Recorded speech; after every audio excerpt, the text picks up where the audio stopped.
اور ایک بات اور بھی بتا دوں کہ کسی بھی مولوی کو دیں گے یا اپنے کسی رشتہ دار کو دیں گے، 1 روپے کا آپ کو 10 روپے کا ثواب ملے گا، 1 روپے کا 10 کا، یہ نظام ہے، یہ قانون ہے۔ اور اگر مجاہدین کو دیں گے تو 1 روپے کا آپ کو 700 روپے کا ثواب ملے گا۔ مسئلہ اس طرح ہے۔ اب بہت سے مولویوں کو بھی فون آ گیا، انہوں نے کہا کہ آپ ایسے صاف صاف آپ تو ہمارے چندے پر لات مار رہے ہیں۔ میں نے کہا یہ لات تو پہلے سے قرآن نے لات مارا آپ کے، پہلے سے تو قرآن جس طرح بیان کرتا ہے، حدیث میں جس طرح ہوگا، میں کب تک اس مسئلے کو چھپا سکتا ہوں؟ کہاں مجاہدین، کہاں مجاہدین اور کہاں مولوی صاحب، کہاں مجاہدین، کہاں یہ تیرا پیر، کہاں مجاہدین؟ چھاؤں میں بیٹھ کر کے کتاب پڑھانا بڑا کمال ہے، ثواب ہے، اس کا انکار نہیں کرتا۔ قرآن پڑھانا ثواب ہے، اس کا انکار نہیں کرتا۔ حدیث پڑھانا ثواب ہے، اس کا انکار نہیں کر سکتا۔ لیکن مولا جتنا بھی کرے، آپ کا پیر صاحب مجاہد کے جوتے کے برابر بھی نہیں۔ مجاہد آج بھی اہل علم کی اگر کوئی قدر بھی ہے اس دنیا میں، اہل علم کی قدر بھی اگر دنیا کے اندر موجود ہے، اور ملت کفر پر اگر کوئی روب ہے تو کالی پگڑیوں کا روب ہے۔ مولانا فضل الرحمان کی اپنی کوششیں ہیں، مولوی منظور کا بھاگ دوڑ اپنی جگہ پر ہے، تبلیغ والوں کا بھاگ دوڑ اپنی جگہ پر ہے، اللہ سب کو جزائے خیر دے، سب کام کر رہے، اہل مدارس اپنی جگہ پر کام کر رہے ہیں۔ مثل الذین ينفقون اموالهم فی سبیل اللہ، اسی مجاہدین کے بارے میں، مثل الذین ينفقون اموالهم فی سبیل اللہ، جو اپنے مال کو خرچ کرتے فی سبیل اللہ، اللہ کے راستے میں، فی سبیل اللہ مجاہدین کا نام ہے، یہ خاص یہ لفظ انہی کے لیے، لغدوۃ فی سبیل اللہ اور روحۃ خیر من الدنیا وما فیہا، ایک صبح ایک شام اللہ کے راستے میں، نہیں یہ مدرسہ والوں کے لیے بھی نہیں ہے، یہ پیر صاحب کے خانقاہ کے لیے بھی نہیں ہے، یہ تبلیغی جماعت کے لیے بھی نہیں ہے۔ جو جتنے بھی محدثین ہیں وہ ان حدیثوں کو جہاد میں نقل کرتے ہیں، لغدوۃ فی سبیل اللہ اور روحۃ خیر من الدنیا وما فیہا، ایک صبح اللہ کے راستے میں، ایک شام۔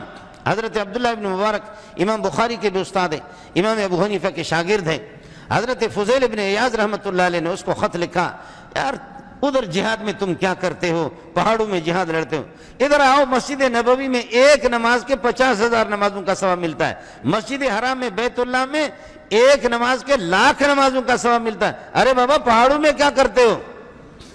ذرا سن لینا، اس کو جواب سن لینا اس میں۔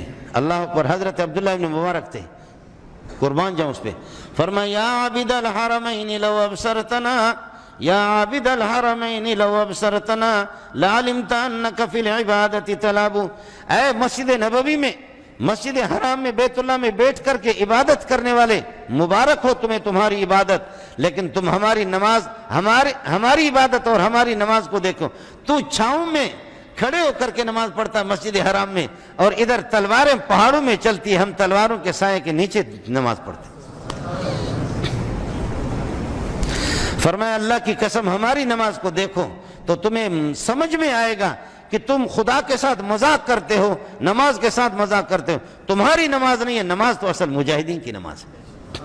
جو تلوار، یا عابد الحرمین لو ابصرتنا لعلمت انک فی العبادت تلعب، اگر تمہیں معلوم ہو جائے ہماری نماز کی حقیقت اور اس کا مقام تو تم پتہ چلے گا کہ تم مذاق کر رہے ہو۔ من کان یخضب خدہ بدموعہ، من کان یخضب خدہ بدموعہ فنحورنا بدمائنا تتخذب، جو آدمی نماز میں کھڑے ہو کر کے روئے، تہجد میں اٹھ کر کے روئے، اور اعتکاف میں یہ کہ روئے وہ آپ نے آنسو بہائے، اپنے رخساروں کو تر کر دے اپنے آنسو سے، تمہیں مبارک ہو، اللہ کے اس کی قدر ہے۔ لیکن ہم آنسو بہانے کے قائل نہیں ہیں، ہم تو اس کو پسند کرتے کہ ہمارے سینے سے خون نکل جائے، ہم تو چاہتے کہ ہم خون میں لت پت ہوں۔ خون نجس ہے، شیخ الحدیث کا خون نجس ہے، پیر صاحب کا خون نجس ہے، ولی کا خون نجس ہے، خون کپڑوں پر لگے گا کسی کا بھی ہو، جتنا بھی بڑا غٹ ملا، کافر ملا ہو، جتنا بھی ہو، خون نجس ہے۔ پیر صاحب کو، پیر طریقت، رہبر شریعت، بڑے بڑے، خون نجس ہے، سب کا نجس ہے، کپڑوں پر لگے گا، نماز نہیں ہوگی۔ لیکن شہید خون میں لت پت ہے، اس کو غسل دینے کی ضرورت نہیں ہے، شہید کا خون پاک ہے۔ واہ واہ، وہ پاک ہے اپنی۔ اب میں کیا کر سکتا ہوں؟ مسئلہ اسی طرح ہے، اب مولوی صاحب کہتے کہ آپ نے ہماری شان بیان نہیں کی. تمہارا شان ہے یہ انگلیوں میں، لیکن ان میں فرق ہے. تمہاری شان ہے لیکن یہ چھوٹی والی انگلی، مجاہد اونچا ہے. تو یہ فرق تو اللہ پاک نے رکھا ہے، تو میں کیا کر سکتا ہوں؟ آپ نے دیکھا مولویوں نے یہ نہیں کیا، تبلیغیوں نے یہ نہیں کیا. مبارک ہو، میں بھی کام کر رہا ہوں، پڑھا رہا ہوں، تبلیغی جماعت پہ قربان جاؤں، ان کا کام ہے. لیکن تم نے روس کو شکست نہیں دی، تم نے امریکہ کو شکست نہیں دی تو طالبان نے شکست دی. یہ انہی کو جائے گا. آپ جتنا کٹوست کریں، یہ کٹوست والا آپ کے پاس نہیں آئے گا، یہ انہی کے پاس آئے گا. دنیا کو کالی پگڑی نے ہرا دیا. پوری دنیا ملت کفر کالی پگڑی کے سامنے ہار گئی. یہ تو طے شدہ ہے. مثل الذین ينفقون اموالهم فی سبیل اللہ کمثل حبۃ، جیسے گندم کا ایک دانہ ہوتا ہے، انبتت سبع سنابل، اس کو بو دو اور اس کو بیج ڈال دو.